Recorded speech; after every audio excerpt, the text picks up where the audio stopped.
ஸ்தோத்திரம். நன்றி ராஜா. சொல்றது ரகசியம் பார்க்கும்படி என் திரை கண்கள் திறக்க முடியாத கிருபை செய்யும் ராஜா. என் தேவனாய் கர்த்தாவே நன்றி ராஜா. நான் வந்து இந்த மாதம் வந்து தொடக்கம் முதல் மாதத்தினால நான் வாக்குத்தத்தத்தை வந்து பேசுறேன்னு சொன்னேன். அதனால மூணாம் வாரமாக ஆண்டோட வாக்குத்தத்தை தான் பேச போகிறேன். சங்கீதம் 119 165 கொடுப்பாங்க. சங்கீதம் 119 165 வசனம். உங்களுடைய வேதத்தை நேசிக்கிறவர்களுக்கு மிகுந்த சமாதானம் உண்டு. வேதத்தை நேசிக்கிறவர்களுக்கு மிகுந்த சமாதானம் வந்து அவர்களுக்கு அப்போ வந்து இது வந்து என்னது வேதம். இதில் என்ன ஆவிக்குரியவன்னா நம்ம இந்த இடத்துல கொடுத்து அப்போ இதை வந்து டெய்லி வாசிக்கலாம். வந்து நம்ம சும்மா வந்து ஜெபம் மட்டும் போதாது. கிறிஸ்தவ வாழ்க்கை வந்து ஜெபம் மட்டும் போதாது. வேதத்தை வந்து கண்டிப்பாக டெய்லி படிக்கணும். நம்மளுக்கு வந்து எவ்வளவோ நேரம் இருக்கு. நம்ம சொல்ல முடியாது நேரம் இல்லை, வேதத்தை வாசிக்க நேரம் இல்லாமல் சொல்ல முடியாது.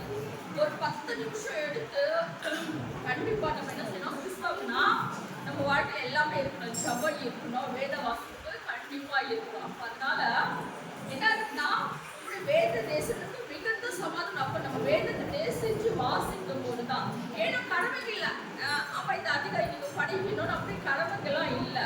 நேசிச்சு வாசிக்கிறது தான் என்ன சமாதானம் கிடைக்கும். அப்போ வந்து ஆண்டவர் வந்து நம்ம வந்து சும்மா ஏழதாரம் படிக்கும் போது அந்த இடத்துல வந்து அவங்களுக்கு வந்து வார்த்தை வந்து தெரியாது, தெளிவு வராது. என்ன ஏதோ ஒரு கடமைக்கு நம்ம படிச்சுட்டு போயிட்டே இருப்பாங்கன்னா அது உன்னிப்பா அது நேசிச்சு வாசிப்பது அதுக்குள்ள நம்மளுக்கு வந்து தெரியும். அதுக்கு ஈடாக நான் வந்து இது வந்து வேத நேசிக்கிற வந்து இந்த உலக பிரகாரம் பாருன்னா இந்த இடத்துல வந்து 1 ராஜாக்கள் 18ஆம் அதிகாரம் 1 ராஜாக்கள் 18ஆம் அதிகாரம் 18 அது வந்து 40 வருஷம் படிங்க. 1 ராஜாக்கள் 18 அவரை நோக்கி நீங்கள் வாகனை தீர்க்கதரிசி ஒருவன் தப்பி போகாதபடிக்கு அவர்களை பிடிங்கள் என்றார்.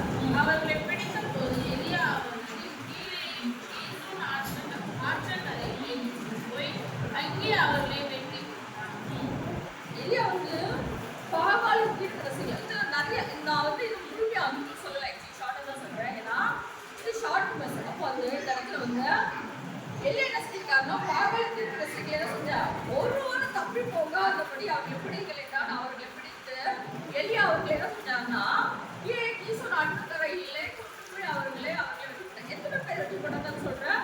22 வருஷத்துல 18 22 படிங்க.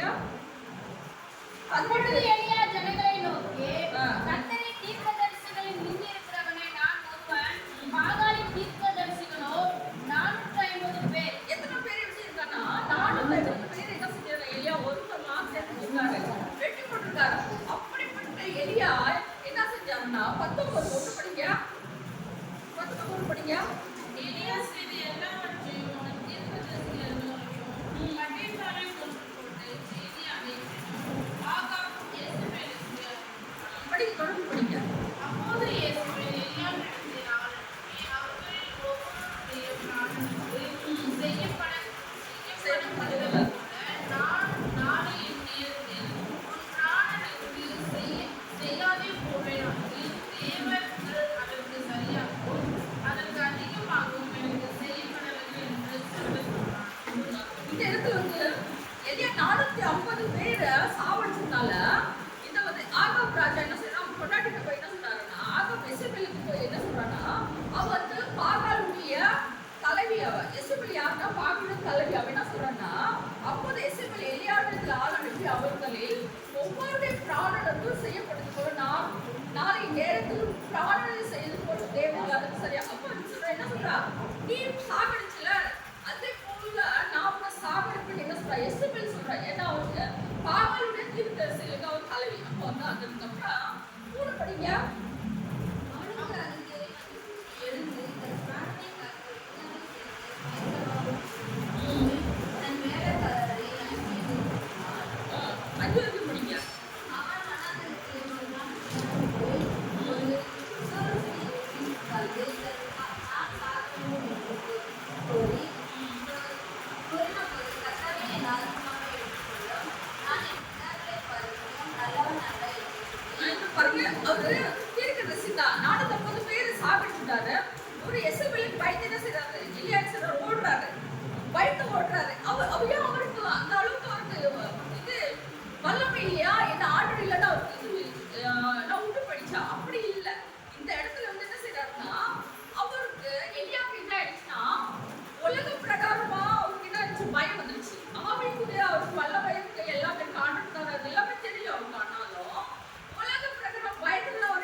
வந்து பயந்து சொன்னார் ஓடி என்ன சொன்னார் சாப்பிடணும் ஆனோட அப்போ வந்து 5 படிக்க ஒரு சூரிய சேவையின் கீழ் படுத்துக்கொண்டு நித்திரை பண்ணினான். அப்பொழுது ஒரு தூதன் அவனை தட்டி எழுப்பி எழுந்திருந்து போஜனம் பண்ணு என்றான்.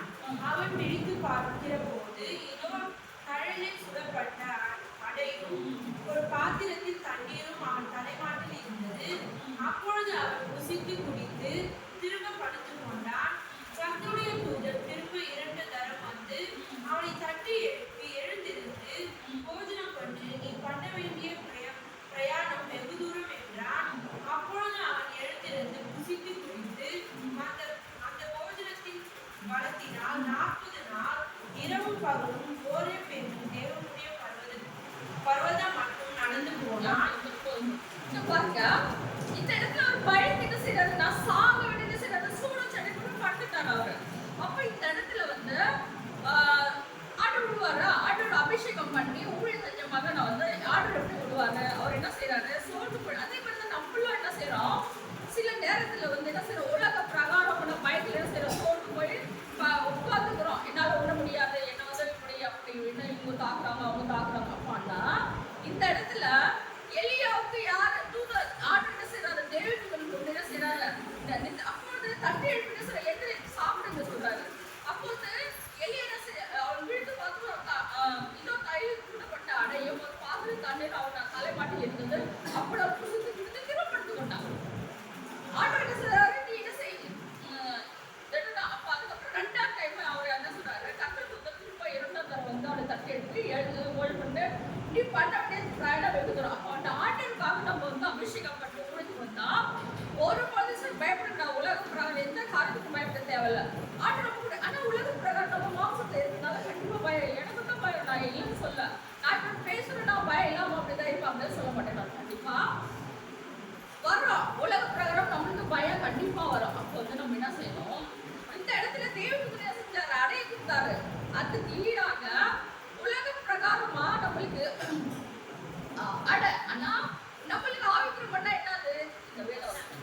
இந்த வேதவசனம் நம்மளுக்கு பயம் வரும்போது என்ன செய்யணும் வேதவசனம் படிக்கணும், நிறைய படிக்கணும். பயம் வரும்போதெல்லாம் படிக்கணும். அப்போ வந்து வசனத்துல நூலாட்டு பேசுவாரு, தைரியப்படுத்துவார், பலப்படுத்துவார். அப்போ வசனம் சொல்லுது என்னை பலப்படுத்த கிருஷ்ணால் எல்லா ஆட்டும் செய்யணும் பலன் உண்டு. அப்போ வந்து நம்ம பயப்படணும் என்ன அர்த்தம் நமக்குள்ள வந்து பயத்தினாவே யாருக்குள்ள இருக்கும் பிசாசுடைய தான். அப்போ அந்த பயத்தினாவே நம்ம சொந்தத்தை யாரு வசனம் படிக்கணும். பயம் வந்துச்சா உடனே டக்குனு பைபிள் எடுத்து படிக்கணும். பைபிள் எடுத்து எப்படி படிக்கணுமோ அவ்வளோ வந்து நான் வந்து எனக்கு நான் எவ்வளோ நான் பெருமைகளை சொல்ல மாட்டேன். எனக்கு வந்து ஒரு பயம் இருக்கு. நான் வந்து என்ன சொல்றேன் புதிய ஏற்பாடு படிப்பேன், பழைய ஏற்பாடு சாயங்காலம் படிப்பேன். காலையில் வந்து 3 மணி 4 மணினா சங்கீதம் படிப்பேன். எனக்கு கண்டிப்பாக படிச்சுதான் இருக்கிறேன். இது வரைக்கும் படிச்சேன், சாவர வரைக்கும் படிப்பேன். ஆனால் ஆண்டவருக்கு திரும்ப தப்பு தயவு தரும். ஏன்னா கண்காவை வந்து நம்மளுக்கு முக்கியம். அதுக்கப்புறம் சோதனை அப்போ வந்து நம்ம எவ்வளோ வந்து ஆவிக்கிறோம்னா இந்த போஷிக்கிறோமோ சாப்பிட்றோமோ அவ்வளோ நமக்கு பல. அப்போ வந்து அவருக்கு வந்து ஒரு அடைச்ச 2ஆவது அடையினால அவர் என்ன செஞ்சாரு 40 நாள் என்ன செஞ்சாரு இரவு பக்கம் போனாரு. எங்க போனாரு 8 படிக்க அப்பொழுது அவன் எழுந்திருந்து புசித்து குடித்து அந்த போஜனத்தின் பலத்தினால் 40 நாள் இரவு பகல் ஓரேப் என்னும் தேவனுடைய பர்வதம் மட்டும் நடந்து அவருக்கு எந்த குதிரையோ கழுத்தையோ எதுவுமே இல்ல. அந்த அடை எப்படி இருந்து சாப்பிட்டு சொல்லுங்க அடை வந்து ஒரு அடை இருக்கும். அப்ப அது சாப்பிட்டு பல எப்படி இருக்கும் அவருக்கு. அப்ப ஆவிக்குரிய ஆண்டோட சில பலத்தை கொடுத்தாரு. 40 நாள் இன்னும் பகலையும் செஞ்சாரு. ஒரு மலை நடந்து போனாதான் ஒரு எப்ப ஆண்டோட பலம் நம்மளுக்கு. அப்ப நம்ம ஆவிக்குரிய உலக பிரகாரமான மண்ணாவோட இந்த மண்ணா என்ன இருக்கும் அனுதினமும் புசிக்கணும். அனுதினம் சாப்பிடும் போது விலை கிடைக்கும், தைரியம் கிடைக்கும். என்ன அப்போ வந்து நம்மளுக்குள்ளாக இருக்கிற இந்த பயத்தினால நம்மள வந்து ஊழியத்துக்கு அடைச்சிருக்காரா இந்த அவர் பயந்து போனார்தான் 450 இவங்கள வந்து சாகடிச்சவர் ஒரு எசிபிளுக்கு பயந்து ஓடுறாரு. அப்போ அந்த பயத்தினாலே பிடிச்சிருக்காங்க எசிபிள் நம்மளை சாப்பிடுச்சு. ஆனா அந்த எசிபிள் வந்து எப்படி நம்ம அடுத்து இருக்கு. ஆனா இது மட்டும் என்னுடைய வந்து இதுதான் நம்ம இந்த வசனம் வேதத்தின் எசிபிளுக்கு மிகுந்த சமாதானம் உண்டு. அப்போ நம்ம என்ன சொன்னோம் வேதத்தை டெய்லி 1 மணி பொறுத்தனை பண்ணி பேசப்பா. நான் இந்த நேரத்துக்கு வந்து யாரும் கொடுக்க மாட்டேன். நான் வந்து பைபிள் படிப்பேன் பேசப்பா, வசனத்தை படிப்பேன். நிறைய வசனம் சாப்பிடும்போது இன்னும் வந்து நம்மளுக்கு என்ன அந்த ஆகாரத்தை நம்மளுக்கு பலத்தை கொடுக்கும். நம்மளுடைய வந்து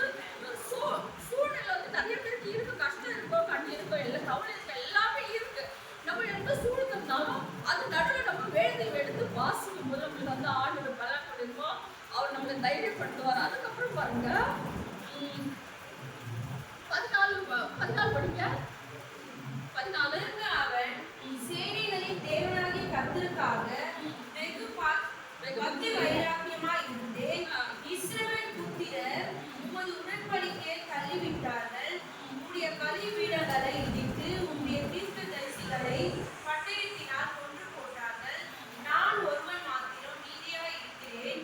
என் பிராணனை வாங்க தேடுகிறார்கள் என்றான். பாருங்க, என் பிராணன் மாத்திரம் அப்பா ஆனந்த் சொல்றாரு, நீ பயப்படாத, நீ போ, நீ ஊழியர் செய்யணும். அப்போ வந்து நம்முடைய தேவன் வந்து ஜீவனுள்ள தேவன் நமக்கு வாக்குதான் கொடுத்திருக்காரா, தாயின் வயதுக்காக என்ன செய்ய நம்ம தெரிஞ்சு கொண்டிருக்காரு. அப்போ நம்மளுக்கு சும்மால இங்க வந்து உட்கார்ந்து யாருமே இல்லை, எல்லாம் ஆண்டவர் அபிஷேகம் பண்ணப்பட்டவங்க, ஆண்டவரால் தெரிந்து கொள்ள மாட்டவங்க. அப்போ நம்மளை சும்மா விடுவாரா? எதுக்கு நமக்கு பயம் வேணும்னு கேட்கிறேன். பயத்தினால தான் என்ன செய்யணும், வசனத்தை எடுத்து படிக்கணும். உலக இப்போ ஒரு பானை இருக்கு வச்சுட்டா, அந்த பானையில ஜஸ்ட் ஒரு ஓட்டை இருந்தா கூட அது வேஸ்ட் தான், அந்த தண்ணியோட குடிச்சிருப்போம். அதே மாதிரி தான் நமக்குள்ளாக ஏதாவது ஒரு மைண்ட் ஸ்பாட் இருந்தா கூட சாத்தார் அதை வந்து யூஸ் பண்ணி நம்மள என்ன செய்வான், விளைவிச்சிடுவான். அப்போ அந்த பானை யூஸ் இல்லாத வந்து நம்பலாம். அப்போ நமக்குள்ளாக என்ன செய்யணும், முழுமையாக நம்ம ஆண்டுக்குள்ளாக என்ன செய்யணும், பலப்படுத்தணும். வசனத்தை வந்து நிறைய அவர் கட்டளைக்கு